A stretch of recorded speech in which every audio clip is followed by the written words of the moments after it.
Hizi hapa ndo njia 4 za kulinda mbegu za uzazi wa kiume na kukusaidia wewe kuweza kuzalisha mbegu nyingi zenye uwezo wa kuchupa na ni rahisi kutungisha ujauzito. Njia ya kwanza ni kujiepusha kuvaa nguo zenye kubana.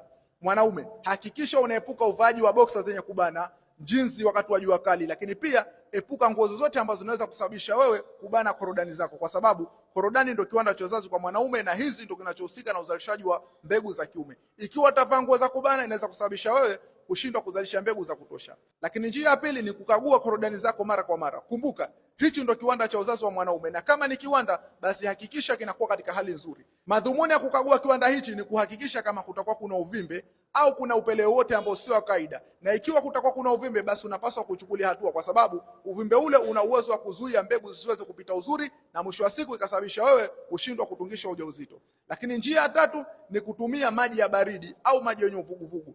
Achana na kutumia maji ya moto, kwa sababu maji ya moto yanaweza kuongeza kiwango cha joto katika korodani na kusababisha kuathiri uzalishaji wa mbegu za kiume. Lakini njia 4 ni kuachana na matumizi ya sigara pamoja na pombe, kwa sababu katika sigara kuna nicotine ambayo ni sumu hatarishi sana katika kuathiri uzalishaji wa mbegu za mwanaume. Mwanaume ukiwa unatumia sigara kwa wingi, inaweza kupelekea kuathiri uzalishaji wako wa mbegu za kiume, lakini pia kupelekea kuzalisha mbegu ambazo hazina ubora. Share video hii kwa wanaume wengi zaidi ili tuweze kupiga vita tatizo la ugumba. Kwa ushauri na matibabu, wasiliana na mimi kwa nambari zilizopo katika bio, na mimi naweza kusaidia kuondokana na changamoto hii. Karibu sana.